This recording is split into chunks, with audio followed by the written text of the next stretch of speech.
ngasi October thagi tang kun nga mga thangjan namit yong Manipuri Council Assam yam kana silang dona jaribon kala academy gi hall sida ningol chahum hena chakobagi tharmama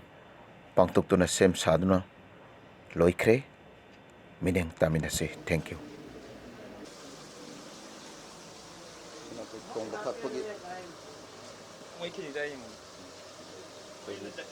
Sige thorom sita rakoma toy ningol sing sani jang kai dagin chahum mayam da invite to deban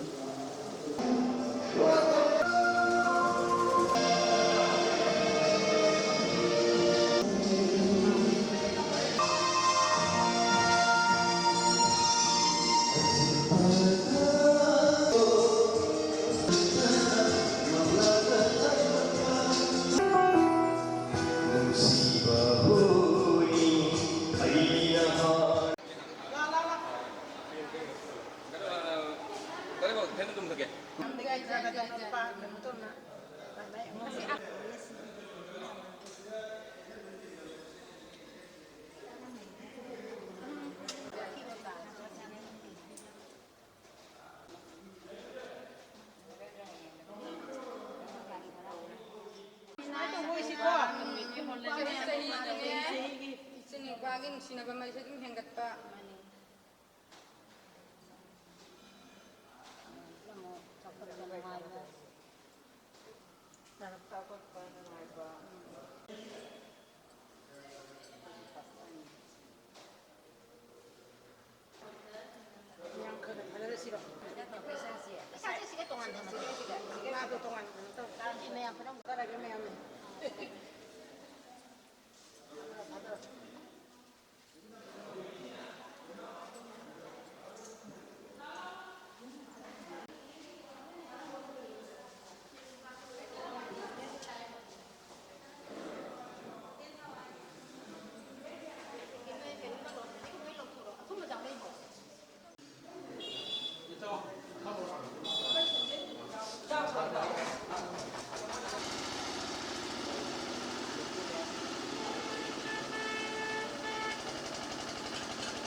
masigi hoigi thorom masigi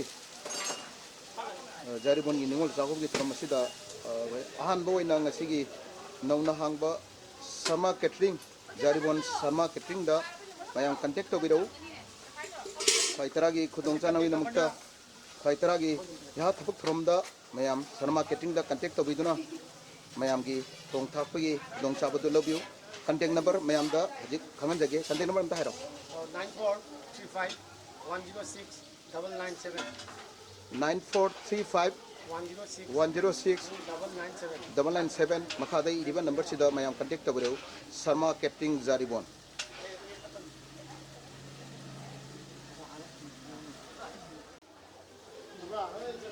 Ningol Singh mathang lakpa leptri aduna laibal laitaba khoi mase khudol piraga imai beni chechan mayamna khoida bor bibira badu adu khotani khoi pamjaba kunsi usangba YMCA Yamuri Council Assamna Assamda laiba miting jati yoba kunai yoba thaba yamna phajaba mongda tung koina tawba ngamba adungaba bor do pina binamu यारगती मपानदा लरिबो इचिनाव सिंग मनुंगा लेक्सिंग बिरंगबा लेक्सिंग जरी मपानदा लरिबो YMCA मेंबर अमदि मपालेगिन लतिबो इमाइ बेनिची चन पुदिमक होल्स की मनुंगा लेक्सिंग बिरंगबा लेक्सिंग जरी ꯑꯩꯈꯣꯏꯒꯤ ꯊꯧꯔꯝ ꯄ꯭ꯔꯣꯒ꯭ꯔꯥꯝ ꯑꯁꯤ ꯍꯧꯅꯕꯒꯤ ꯇꯥꯟꯖꯥꯗꯣ ꯂꯧꯖꯕꯒ ꯂꯣꯏꯅꯅ ꯑꯩꯈꯣꯏ ꯍꯧꯖꯔꯒꯦ ꯑꯍꯥꯟꯕꯗ ꯑꯣꯔꯒꯅꯥꯏꯖ ꯕꯥꯏ ꯌꯪ ꯃꯅꯤꯄꯨꯔꯤ ꯀꯥꯎꯟꯁꯤꯜ ꯑꯁꯥꯝ ꯍꯦꯂꯥꯀꯥꯟꯗꯤ ꯕ꯭ꯔꯥꯟꯁꯅ ꯌꯨꯝꯐꯝ ꯑꯣꯏꯔꯒ ꯁꯤꯜꯂꯤꯕ ꯑꯁꯤꯒꯤ ꯋꯦꯜꯀꯝ ꯑꯦꯗ꯭ꯔꯦꯁ ꯄꯤꯕꯤꯅꯕ ꯑꯩꯒꯤ ꯏꯌꯥꯝꯕ YMCAꯒꯤ ꯄ꯭ꯔꯦꯁꯤꯗꯦꯟꯕꯨ ꯀꯧꯁꯤꯟꯖꯔꯤ ꯏꯌꯥꯝꯕ ꯔꯣꯃꯦꯟ ꯂꯣꯡ ꯑꯁꯤꯒꯤ ꯋꯦꯜꯀꯝ ꯑꯦꯗ꯭ꯔꯦꯁ ꯄꯤꯕꯤꯅꯕ ꯅꯤꯡꯁꯤꯡꯖꯔꯤ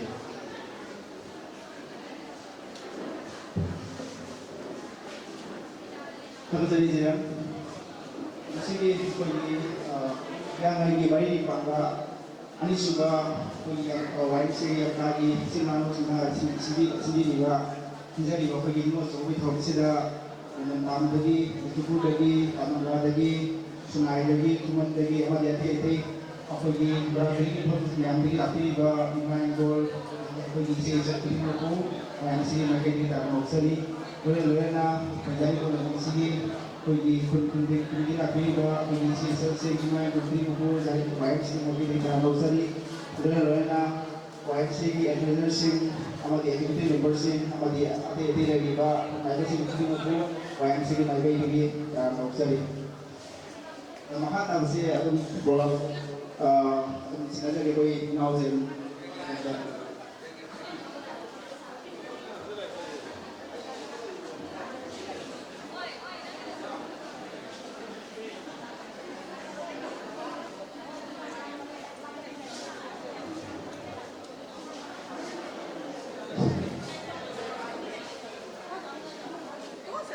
ꯑꯍꯥꯟꯕꯗꯒꯤꯁꯨ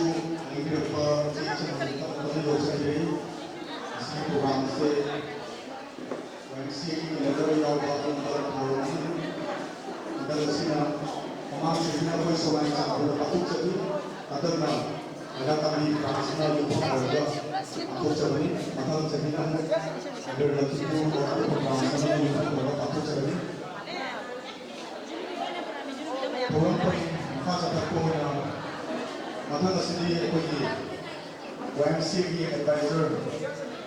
ꯁ꯭ꯄꯦꯁꯦꯜ ꯏꯟꯚꯥꯏꯇꯤ ꯑꯣꯏꯅ ꯂꯦꯡꯕꯤꯔꯛꯄ ꯗꯣꯛꯇꯔ ꯈꯨꯃꯨꯖꯝ ꯔꯥꯖꯨ ꯁꯤꯡꯍ ꯏꯌꯥꯝꯕꯗꯒꯤ ꯃꯁꯤꯒꯤ ꯅꯤꯉꯣꯜ ꯆꯥꯛꯀꯧꯕ ꯑꯁꯤꯒ ꯃꯔꯤ ꯂꯩꯅꯅ ꯋꯥꯐꯝ ꯈꯔ ꯊꯝꯕꯤꯅꯕ ꯀꯧꯁꯤꯟꯖꯔꯤ ꯑꯍꯥꯟꯕꯃꯛꯇ ꯌꯪ ꯃꯅꯤꯄꯨꯔꯤ ꯀꯥꯎꯟꯁꯤꯜ ꯑꯁꯥꯝ ꯍꯦꯂꯥꯀꯥꯟꯗꯤ ꯕ꯭ꯔꯥꯟꯁꯅ ꯇꯤꯝ ꯂꯥꯡꯗꯨꯅ ꯄꯥꯡꯊꯣꯛꯂꯤꯕ ꯃꯁꯤ ꯑꯩꯈꯣꯏꯅ ꯍꯦꯟꯅ ꯁꯟꯗꯣꯛꯅ ꯍꯥꯏꯔꯒꯁꯨ ꯃꯌꯥꯝꯅ ꯁꯨꯝ ꯈꯪꯅꯔꯕꯅꯤ ꯉꯁꯤ ꯍꯥꯏꯔꯤꯕ ꯅꯨꯃꯤꯠ ꯑꯁꯤꯗꯤ ꯃꯆꯦ ꯃꯆꯜ ꯑꯣꯏꯕꯁꯤꯡ ꯑꯃꯗꯤ ꯃꯕꯨꯡ ꯃꯧꯄ꯭ꯋꯥꯁꯤꯡ ꯑꯗꯨꯒꯤ ꯃꯔꯛꯇ ꯂꯩꯔꯤꯕ ꯑꯗꯨꯒꯨꯝꯕ ꯅꯨꯡꯁꯤꯕꯒꯤ ꯃꯔꯤ ꯑꯗꯨ ꯉꯥꯛꯄ ꯑꯣꯏꯅ ꯆꯠꯊꯕ ꯑꯗꯨꯒꯨꯝꯕ ꯑꯩꯈꯣꯏꯒꯤ ꯅꯤꯉꯣꯜ ꯆꯥꯛꯀꯧꯕꯒꯤ ꯐꯦꯁꯇꯤꯚꯦꯜ ꯍꯥꯏꯔꯤꯕ ꯅꯨꯃꯤꯠ ꯑꯁꯤ ꯑꯩꯈꯣꯏꯒꯤ ꯌꯪ ꯃꯅꯤꯄꯨꯔꯤ ꯀꯥꯎꯟꯁꯤꯜ ꯑꯁꯥꯝꯒꯤꯗꯤ ꯑꯩꯈꯣꯏꯒꯤ ꯍꯤꯁꯇ꯭ꯔꯤꯗ ꯂꯩꯍꯧꯔꯒꯗꯕ ꯑꯗꯨꯒꯨꯝꯕ ꯅꯨꯃꯤꯠ ꯑꯃꯅꯤ ꯍꯥꯏꯅ ꯌꯥꯎꯅꯔꯤꯕꯅꯤ ꯍꯥꯏꯕꯗꯤ ꯃꯕꯨꯡ ꯃꯧꯄ꯭ꯋꯥ ꯂꯩꯖꯗꯕ ꯆꯥꯛꯀꯧꯖꯒꯦ ꯍꯥꯏꯅ ꯑꯩꯈꯣꯏ ꯈꯟꯖꯔꯤꯕ ꯑꯗꯨꯒꯨꯝꯕ ꯏꯆꯤꯜ ꯂꯩꯖꯗꯕ ꯑꯗꯨꯒꯨꯝꯕ ꯀꯌꯥ ꯑꯃꯁꯨ ꯌꯥꯎꯔꯤꯕꯅꯤ ꯑꯗꯨ ꯄꯨꯝꯅꯃꯛꯇꯒꯤ ꯌꯦꯡꯂꯒ ꯑꯩꯈꯣꯏꯒꯤ YMCAꯅꯁꯨ ꯆꯍꯤ ꯈꯨꯗꯤꯡꯒꯤ ꯃꯐꯝ ꯃꯐꯝꯗ ꯑꯩꯈꯣꯏ ꯁꯤꯟꯖꯒꯦ ꯍꯥꯏꯅ ꯊꯧꯔꯥꯡꯖꯔꯤ ꯃꯃꯥꯡꯗꯁꯨ ꯑꯩꯈꯣꯏ ꯇꯥꯟꯄꯨꯔꯗ ꯃꯤꯄꯨꯝ ꯈꯨꯗꯤꯡꯃꯛꯅ ꯍꯥꯏꯅ ꯑꯗꯨꯝ ꯈꯪꯅꯔꯦ ꯑꯗꯨꯕꯨ ꯃꯁꯤ ꯄ꯭ꯔꯦꯛꯇꯤꯀꯦꯜ ꯑꯣꯏꯅ ꯀꯌꯥꯝ ꯌꯥꯝꯅ ꯆꯠꯂꯤꯕꯒꯦ ꯍꯥꯏꯕ ꯄꯣꯠꯁꯤꯗꯤ ꯑꯩꯈꯣꯏꯅ ꯎꯕ ꯐꯪꯖꯗꯦ ꯍꯥꯏꯕꯗꯤ ꯑꯩꯈꯣꯏꯅ ꯑꯣꯔꯒꯅꯥꯏꯖꯦꯁꯟ ꯑꯃ ꯁꯦꯝꯖꯩ ꯃꯁꯤꯒꯨꯝꯕꯁꯦ ꯇꯧꯗꯅ ꯑꯩꯈꯣꯏꯅ ꯉꯁꯤ ꯆꯞ ꯃꯥꯟꯅꯕ ꯃꯤꯠꯌꯦꯡꯗ ꯅꯨꯄꯥ ꯅꯨꯄꯤ ꯑꯅꯤꯒꯤ ꯆꯞ ꯃꯥꯟꯅꯕ ꯃꯤꯠꯌꯦꯡꯗ ꯉꯁꯤ ꯑꯩꯈꯣꯏꯅ ꯇꯧꯔꯤꯕ ꯁꯪꯁꯊꯥ ꯈꯪꯗꯦ ꯑꯦꯅꯤ ꯑꯣꯔꯒꯅꯥꯏꯖꯦꯁꯟ ꯂꯨꯞ ꯈꯪꯗꯦ ꯃꯁꯤꯗꯁꯨ ꯑꯩꯈꯣꯏꯒꯤ ꯅꯨꯄꯤꯁꯤꯡ ꯏꯆꯟ ꯏꯆꯦꯁꯤꯡ ꯌꯥꯕ ꯅꯠꯇꯦ ꯅꯨꯄꯤꯁꯤꯡꯒꯤ ꯃꯔꯛꯇꯒꯤꯁꯨ ꯊꯧꯅꯥ ꯐꯕꯤ ꯈꯨꯟꯅꯥꯏꯕꯨ ꯂꯨꯆꯤꯡꯕꯤꯒꯤ ꯔꯣꯜ ꯂꯧꯕ ꯉꯝꯕ ꯑꯗꯨꯒꯨꯝꯕ ꯏꯆꯟ ꯏꯆꯦꯁꯤꯡꯁꯤ ꯑꯩꯈꯣꯏꯅ ꯇꯔꯥꯁꯤꯡꯕꯨ ꯊꯝꯖꯒꯦ ꯈꯨꯟꯅꯥꯏ ꯑꯃ ꯑꯩꯈꯣꯏꯅ ꯄꯨꯔꯛꯄ ꯃꯇꯝꯗ ꯅꯨꯄꯤꯒꯤ ꯅꯔꯁꯁꯤꯡ ꯑꯩꯈꯣꯏ ꯃꯊꯧ ꯇꯥꯏ ꯍꯥꯏꯕꯁꯤ ꯃꯁꯤ ꯑꯗꯨꯒꯨꯝꯕ ꯋꯥꯐꯝꯅꯤ ꯃꯔꯝ ꯑꯗꯨꯅ ꯊꯣꯛꯄꯤꯔꯛꯎ ꯏꯆꯟ ꯏꯆꯦꯁꯤꯡꯒꯤ ꯃꯔꯛꯇꯁꯨ ꯏꯃꯥ ꯀꯟꯖꯜꯂꯤꯕ ꯈꯣꯡꯖꯪꯁꯤꯡ ꯑꯁꯤꯗ ꯃꯥꯏꯄꯨꯅꯅ ꯑꯩꯈꯣꯏꯒꯤ ꯊꯋꯥꯏ ꯑꯃ ꯂꯧꯕ ꯉꯝꯕ ꯑꯩ ꯊꯝꯖꯒꯦ ꯑꯗꯨꯒ ꯍꯧꯖꯤꯛ ꯑꯗꯨꯒꯨꯝꯕ ꯅꯨꯡꯉꯥꯏꯔꯕ ꯅꯨꯃꯤꯠꯅꯤ ꯅꯤꯉꯣꯜꯁꯤꯡꯅ ꯍꯥꯏꯕꯗꯤ ꯌꯥꯝꯅ ꯋꯥꯅ ꯉꯥꯏꯖꯕ ꯑꯗꯨꯒꯨꯝꯕ ꯅꯤꯉꯣꯜ ꯆꯥꯛꯀꯧꯕꯒꯤ ꯅꯨꯃꯤꯠꯅꯤ ꯑꯩꯈꯣꯏ ꯅꯨꯃꯤꯠ ꯑꯗꯨꯃꯛꯇ ꯅꯤꯉꯣꯜꯁꯤꯡ ꯄꯨꯝꯅꯃꯛ पुन्ना अमत ओइना नुवाइना असिगी प्रोग्राम से सिंह एडवाइजर YMC यामना फजरबा ममल लेबा अदुगुमलबा अइनो लाक्सेनिंग पॉइंट भी ngasi YMC na pangthoi ba ningon chako basisu ichi jan sing mayam na kena laga aikoi na haron mayam na sinja langjar ga aho ba aikoi na miyam da la thopungam ba insang mathen sing lugoi sing sillaga charaga loising thiba ningon chako bodu natte akoi mi pandambi iman don ichi jan sing sin ngasi aikoi lugong ba leibu mayam sing kunni ngari ga समाज की स्वतः और बताओ मयाम दो नसी की कोई चिलो करेंगे निकुप सिदा पुलिंग बुक्चेन भैया नना नुंगसी दबा हाई बल्ला तो पुलिंग निकुप सिदा ना प्रति कवाली घर साथी आपा हाई की गंजा लो बनी मयाम लगे ये टेंशन तो मामले मुझे आई नसी से ये तो थूंगे से मयाम तभी हम सुना तभी हम सुना एनी स्टेट में द इलेक्शन हो रही ममांगा SIR हाइना स्पेशल इंटेंसिव रिवीजन हाइना हर सरकार की व्याख्या ताउरन को ऑर्डर हो है बिहार का अगर कभी रमनी इलेक्शन की ममांग का अदु वातो का तो कोई आसाम नेशनल लेवल इलेक्शन में लागत है अदु उंगारा खत्ता अकोगी बूथ लेवल ऑफिसर BLO है मैं कभी रमनी सोचना मैसेज था है चाहिए निपुण सुधरवा आई इचे न करके इचन मपानदगी यूम पालकपा नत्रगन आई इसिदगी पानखिबा 2005 दा मकोई की इलेक्शन की एनरोलमेंट दा ममिंग कहौदबा समना हायबदा आई इसे नुपी बा चैत्रा मा पद यूम पाले तरा निपान कागदबनी अदुबु शोयबना मन ओरकांदा आई इसिदा लागा आई की मिंग पालगा आई नुपी से वोटर लिस्ट चले अदु हुजिक करी हाई 2005 की वोटर लिस्ट मा की ममिंग थिबो फंगदगदी मागी मिंग ककनी हाई अदुदी आई गिदा लागा कारबनिना माई मपामददी लेइग्रे आई गिसिदा लागा कारबनिना 2005 ददी माई ममिंग यावदे अदुन करी तौरी चही निफु की अमुका सोहनई मयम मिने जिंजरी हौजिक लाकसु ममांगदगी लेबिबसु चही निफु सुद्रिबा इचे जनसिंग आई सागीदगी युम पानखिबा नत्रगा आई सागीगी मौ ओइरकपसिंग आई गी वोटर आईडी से जेरोक्स तौबिरगा आई इनिशियल सिग्नेचर हाइबदे सेल्फ अटेस्टेशन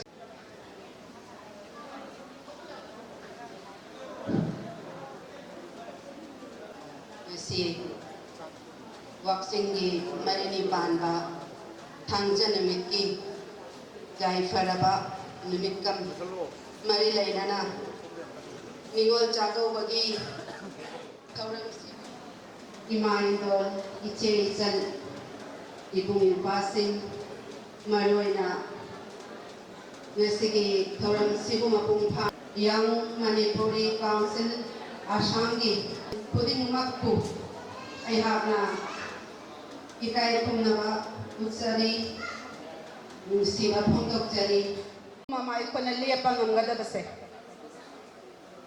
ahanbada मधु पुनमक ngamnanabagidamak matam mahandaba fattaba lamchat chattaba aduga khwaidagi hena maru aina amuka sohana thamjaningi ngasi ngakoina ningol ima indol mayam amakauri nupi society sibuna koina respect tauri haibai khangi respect tauba hairaba numit aduda ngakoina chawkhat pagi khongthang ama thangjallabani haibase थाजगदबनी ngasi nupi iche ichal mayam se no mama orakani mama de hen batai leite thai ni de buai de koina khani nangom si ahabada ai specific ngai da ai maru ba ai khara tan thojage ahabada apoi ki kala academy ki apoi president bi ga wajabe lo tan lo mayam se sakage isalama tan soira tan legan tan bubiraga ozada tan office kosanam tan ke wajabe lo somin dun mix apoi abi apa apoi ozadi hodase madam koina lebagi awat ba adu ozani norosan tan ozada em bosi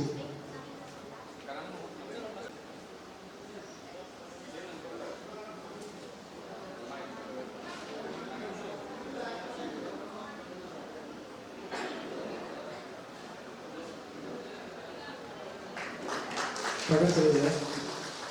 ꯃꯊꯪꯗꯤ ꯑꯩꯈꯣꯏꯒꯤ ꯁꯤꯗ ꯂꯧꯖꯔꯤꯁꯤꯒ ꯌꯥꯝꯅ ꯃꯔꯨꯑꯣꯏꯅ ꯑꯩꯈꯣꯏꯒꯤ ꯊꯧꯕꯤꯈꯤꯕ ꯑꯩꯒꯤ ꯑꯩ ꯏꯌꯥꯝꯕ ꯀꯦ ꯁꯟꯖꯤꯠ ꯃꯍꯥꯛꯅꯁꯨ ꯆꯥꯎꯅ ꯗꯣꯅꯦꯁꯟ ꯂꯨꯄꯥ 10,000ꯀꯨꯟꯃꯨꯛ ꯃꯍꯥꯛꯅ ꯇꯧꯕꯤꯔꯛꯏ ꯑꯩꯈꯣꯏ ꯁꯤ ꯄ꯭ꯔꯣꯒ꯭ꯔꯥꯝꯁꯦ ꯃꯄꯨꯡ ꯐꯥꯕꯒꯤꯗꯃꯛ ꯏꯌꯥꯝꯕ ꯁꯟꯖꯤꯠ ꯁꯣꯝꯗ ꯑꯝꯇ ꯅꯤꯡꯁꯤꯡꯕꯤꯔꯛꯎ ꯏꯌꯥꯝꯕ ꯁꯟꯖꯤꯠ ꯑꯝꯇꯪ ꯇꯥꯕꯤꯔꯒꯗꯤ ꯁꯣꯝꯗ ꯅꯤꯡꯁꯤꯡꯕꯤꯔꯛꯎ ꯏꯌꯥꯝꯕ ꯗꯥꯛꯇꯔ ꯃꯉꯥꯜ ꯁꯅꯥ ꯁꯣꯝꯗ ꯑꯝꯇ ꯅꯤꯡꯁꯤꯡꯕꯤꯔꯛꯎ ꯑꯗꯩꯗꯤ ꯑꯦꯁ ꯁꯨꯃꯤꯠ ꯏꯌꯥꯝꯕ ꯔꯥꯖꯤꯞ ꯏꯌꯥꯝꯕ ꯁꯣꯟꯖꯣꯏ ꯗꯦꯕꯤꯠ ꯔꯣꯖꯤꯠ ꯏꯌꯥꯝꯕ ꯁꯅꯥꯇꯣꯝꯕ ꯁꯨꯔꯀꯥꯟꯇ ꯄꯄꯨ ꯔꯥꯍꯨꯜ ꯑꯗꯨ ꯁꯣꯝꯗ ꯑꯝꯇ ꯅꯤꯡꯁꯤꯡꯕꯤꯔꯛꯎ ꯑꯩꯒꯤ ꯏꯆꯤꯜ ꯏꯅꯥꯎ ꯃꯌꯥꯝꯁꯦ ꯃꯈꯣꯏ ꯌꯥꯝ ꯋꯥꯅ ꯑꯩꯈꯣꯏꯅ ꯁꯤꯖꯤꯟꯅꯖꯔꯛꯄꯅꯤ ꯑꯩꯈꯣꯏꯒꯤ ꯏꯌꯥꯝꯕ ꯅꯥꯎꯗꯦꯞꯀ ꯑꯩꯈꯣꯏ ꯏꯌꯥꯝꯕ ꯔꯥꯖꯨꯒ ꯑꯃꯇꯪ ꯂꯩꯉꯥꯛ ꯐꯤ ꯑꯃꯃꯝꯇ ꯂꯥꯕꯤꯅꯕ ꯅꯤꯡꯁꯤꯡꯖꯔꯤ ꯑꯩꯈꯣꯏ ꯏꯆꯤꯜ ꯏꯅꯥꯎꯁꯤꯡꯁꯤꯗ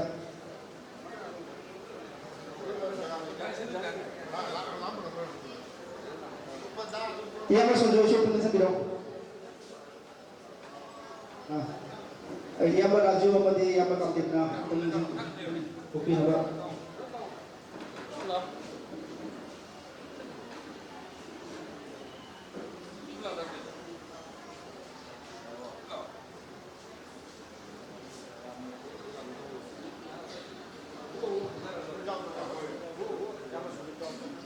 ꯏꯌꯥꯝꯕ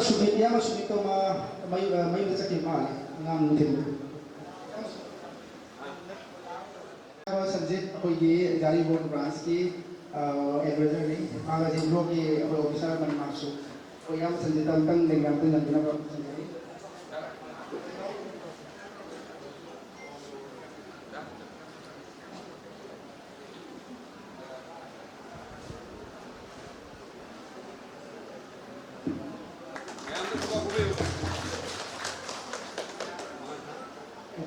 ꯃꯊꯪꯗꯤ ꯑꯩꯈꯣꯏꯒꯤ ꯏꯌꯥꯝꯕ ꯃꯉꯥꯜ ꯁꯅꯥ ꯑꯩꯈꯣꯏꯒꯤ ꯏꯌꯥꯝꯕ ꯗꯣꯛꯇꯔ ꯃꯉꯥꯜ ꯁꯅꯥ ꯃꯍꯥꯛꯁꯨ ꯑꯩꯈꯣꯏꯒꯤ ꯂꯥꯏꯕ ꯕ꯭ꯔꯥꯟꯁꯀꯤ ꯑꯦꯗꯚꯥꯏꯖꯔꯅꯤ ꯌꯥꯝ ꯋꯥꯅ ꯊꯕꯛ ꯆꯤꯟꯖꯕ ꯏꯌꯥꯝꯕꯁꯦ ꯊꯕꯛ ꯊꯥꯗꯣꯛꯑꯒ ꯂꯩꯕꯥꯛꯀꯤ ꯊꯕꯛ ꯆꯤꯟꯖꯕꯅꯤ ꯏꯌꯥꯝꯕꯒꯤ ꯀꯩ ꯐꯪꯂꯤꯁꯦ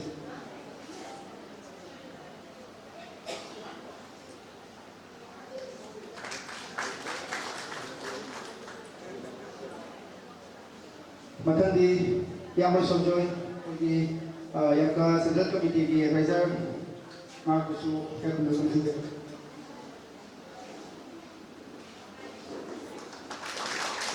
ꯃꯊꯪꯁꯤꯗꯤ ꯑꯩꯒꯤ ꯏꯇꯥꯎ ꯅꯨꯡꯁꯤꯔꯕ ꯏꯇꯥꯎ ꯑꯩꯈꯣꯏꯒꯤ ꯗꯦꯕꯤꯠ ꯃꯈꯣꯏꯒꯤ ꯗꯦꯕꯤꯠ ꯀꯣꯅꯨꯡ ꯂꯩꯀꯥꯏ ꯑꯗꯨꯝ ꯆꯠꯈ꯭ꯔꯦ ꯃꯥ ꯀꯣꯅꯨꯡ ꯂꯩꯀꯥꯏ ꯑꯣꯏꯕꯗꯨꯒ ꯑꯦꯕ꯭ꯔꯤ ꯅ꯭ꯌꯨꯁ ꯈꯨꯗꯤꯡꯃꯛꯇ ꯑꯩꯅ ꯗꯦꯕꯤꯠ ꯀꯣꯅꯨꯡ ꯂꯩꯀꯥꯏ ꯍꯥꯏꯅ ꯃꯥꯁꯦ ꯐꯥꯎꯍꯟꯅꯔꯕꯅꯤ ꯑꯗꯣ ꯃꯥꯁꯦ ꯑꯩꯈꯣꯏꯒꯤ ꯁꯦꯟꯇ꯭ꯔꯦꯜ ꯀꯃꯤꯇꯤꯒꯤ ꯑꯦꯖꯦꯁ ꯑꯣꯏꯅ ꯐꯪꯄꯨꯖꯕꯅꯤ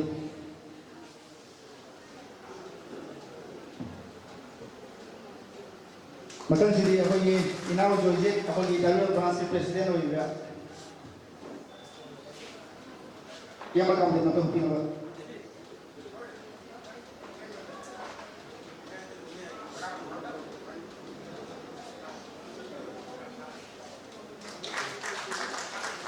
ꯃꯊꯪꯁꯤꯗꯤ ꯑꯩ ꯏꯅꯥꯎ ꯃꯥꯏꯄꯥꯛ ꯑꯩꯈꯣꯏꯒꯤ ꯗꯥꯏꯔꯣꯜ ꯕ꯭ꯔꯥꯟꯁꯀꯤ ꯁꯦꯀ꯭ꯔꯦꯇꯔꯤ ꯑꯣꯏꯕꯤꯔꯤꯕ ꯃꯍꯥꯛꯇꯁꯨ ꯑꯩꯈꯣꯏ ꯏꯌꯥꯝꯕ ꯔꯥꯖꯨ ꯑꯃꯇ ꯍꯨꯞꯄꯤꯅꯕ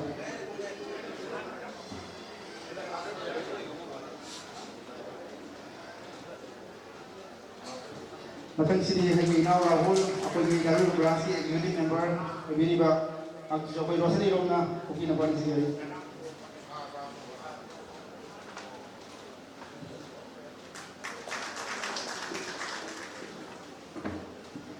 ꯑꯩꯈꯣꯏꯒꯤ ꯃꯊꯪ ꯑꯁꯤꯗꯤ ꯑꯩꯈꯣꯏꯒꯤ ꯑꯩꯒꯤ ꯏꯌꯥꯝꯕ ꯔꯥꯖꯨ ꯁꯦꯟꯇ꯭ꯔꯦꯜ ꯀꯃꯤꯇꯤꯒꯤ ꯗꯣꯛꯇꯔ ꯀꯨꯃꯖꯝ ꯔꯥꯖꯨ ꯑꯩꯈꯣꯏꯒꯤ ꯀꯣꯑꯣꯔꯗꯤꯅꯦꯁꯟ ꯀꯃꯤꯇꯤꯒꯤ ꯑꯩꯈꯣꯏꯒꯤ ꯑꯣꯇꯣꯅꯣꯃꯁ ꯀꯥꯎꯟꯁꯤꯜ ꯗꯤꯃꯥꯟ ꯀꯣꯑꯣꯔꯗꯤꯅꯦꯁꯟ ꯀꯃꯤꯇꯤꯒꯤꯁꯨ ꯀꯣ-ꯀꯟꯚꯦꯅꯔ ꯑꯣꯏꯕꯤꯔꯤꯕ ꯑꯃꯗꯤ ꯑꯩꯈꯣꯏꯒꯤ ꯑꯣꯇꯣꯅꯣꯃꯁ ꯀꯥꯎꯟꯁꯤꯜ ꯀꯣꯑꯣꯔꯗꯤꯅꯦꯁꯟ ꯀꯃꯤꯇꯤꯒꯤ ꯚꯥꯏꯁ ꯆꯤꯌꯔꯃꯦꯟ ꯑꯣꯏꯕꯤꯔꯤꯕ ꯏꯌꯥꯝꯕ ꯀꯥꯎꯟꯇꯦꯕꯨꯁꯨ ꯑꯩꯈꯣꯏꯒꯤ ꯗꯦꯕꯂꯞꯃꯦꯟ ꯕ꯭ꯔꯥꯟꯁꯀꯤ ꯃꯥꯏꯀꯩꯗꯒꯤ ꯅꯪꯌꯥꯟ ꯑꯃ ꯅꯝꯕꯤꯅꯕ ꯅꯤꯡꯁꯤꯡꯖꯔꯤ ꯏꯌꯥꯝꯕ ꯁꯟꯖꯣꯏꯅ ꯑꯃꯇꯪ ꯅꯪꯕꯤꯌꯨ ꯏꯌꯥꯝꯕ ꯁꯟꯖꯣꯏꯒ ꯏꯌꯥꯝꯕ ꯃꯉꯥꯜꯒ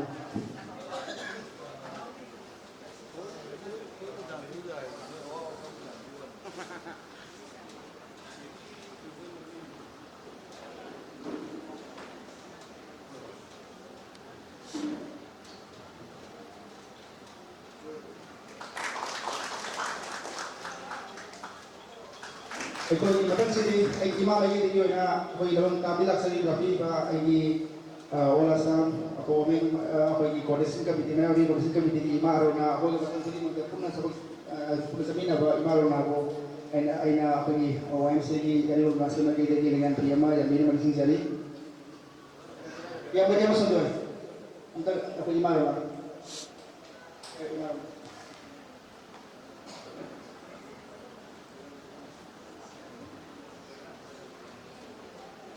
ꯃꯊꯪꯁꯤꯗꯤ ꯑꯩꯈꯣꯏꯒꯤ ꯏꯆꯦ ꯒꯤꯇꯨ ꯑꯩꯈꯣꯏꯒꯤ ꯊꯕꯛ ꯊꯧꯔꯝ ꯈꯨꯗꯤꯡꯃꯛꯇ ꯑꯩꯈꯣꯏꯒ ꯄꯨꯟꯅ ꯊꯕꯛ ꯇꯧꯃꯤꯟꯅꯔꯤꯕ ꯏꯆꯦ ꯒꯤꯇꯨ ꯑꯩꯈꯣꯏꯒꯤ ꯌꯥꯝꯅ ꯊꯧꯔꯕ ꯏꯆꯦꯅꯤ ꯃꯇꯝ ꯈꯨꯗꯤꯡꯃꯛꯇ ꯏꯆꯦꯁꯤꯕꯨ ꯅꯌꯥꯝ ꯍꯨꯞꯄꯤꯅꯕ ꯖꯣꯏꯖꯦꯠꯀꯗꯤ ꯅꯤꯡꯁꯤꯡꯖꯔꯤ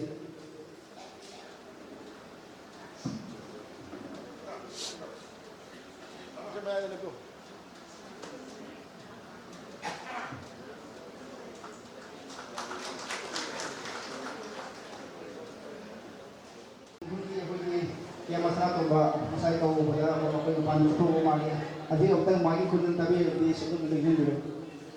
pun kesal pun charge rasa nampak dengan PM tu yang dengan begini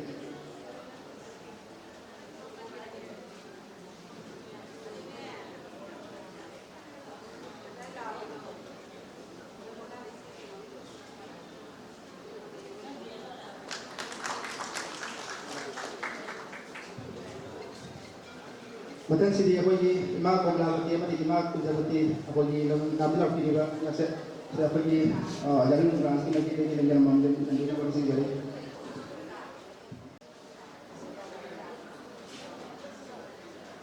ima kunjawati shu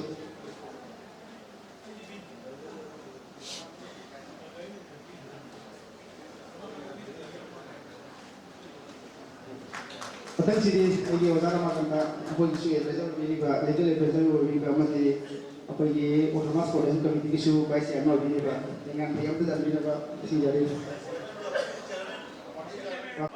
party chairman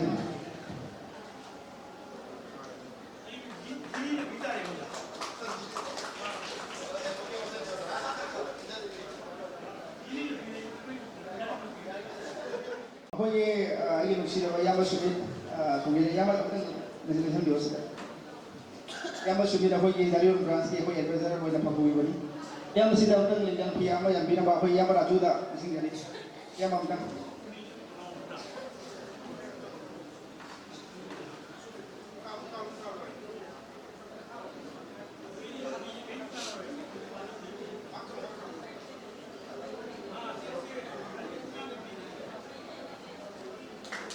Apoy ima ko seperti koi qualifier orang kalikai ali akun bamera luki lam tan sordam tan lisan bina berisin jadi dengan bisa sambil nulis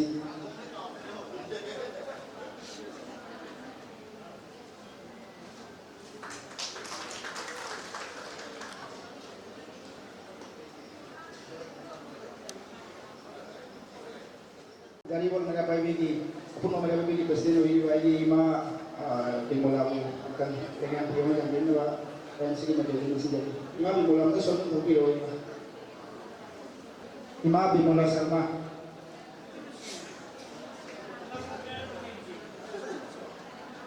proses jadi kan tinggal untuk ima sudah pina buat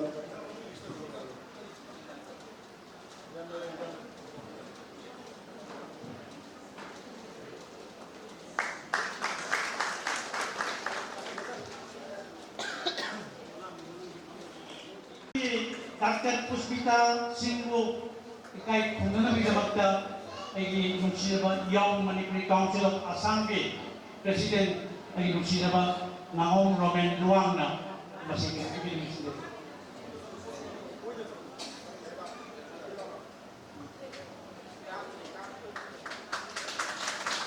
apa ini second runners tadi Dr. Puspita Singhi wahai amalitan kami naman dito say how is this my year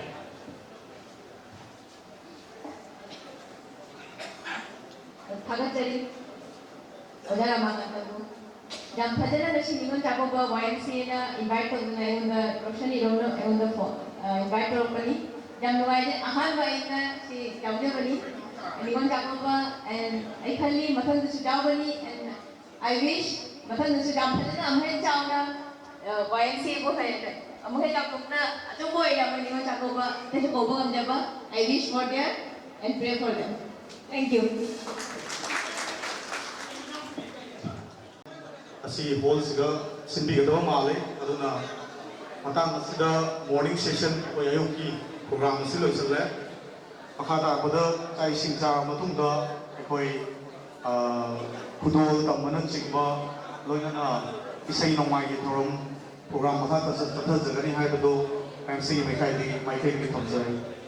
hojik mayam aha konthok piraga aha tanairaga aha kotham inaraga tai sing pambinaba ningsingdari. Thank you everyone.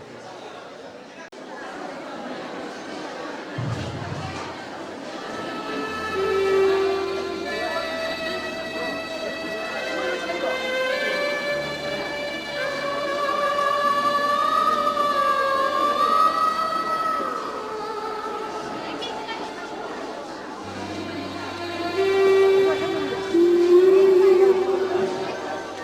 Ghiền Mì Gõ để không bỏ lỡ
mira. Me saludo, mira por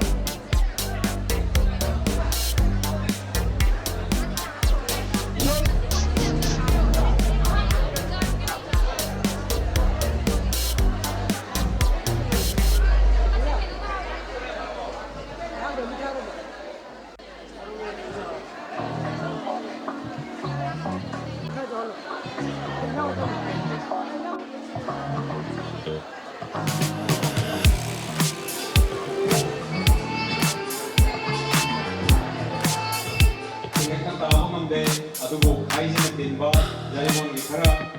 sonai kasargi lagi kugi kara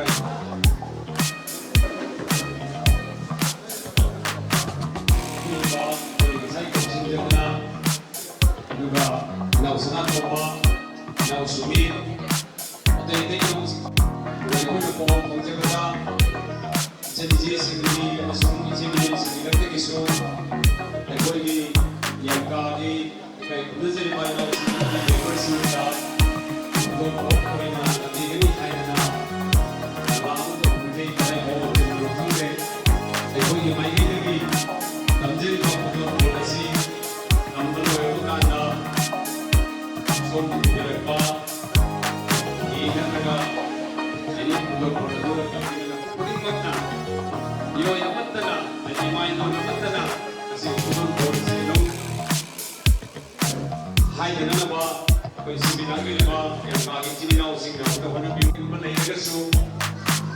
koi di pemandu lima masuk makan lima anak naik koi nau jadi nasi kurang nasi macam macam yang tungan panjang mati okay kita lebih nak mani atau ko sama kini anau mani kantara madu koi kaki mangkok terlira atau ngakiu jadi Jadi semua jiwa dimain don di jinda ini, masuk ke dalam ini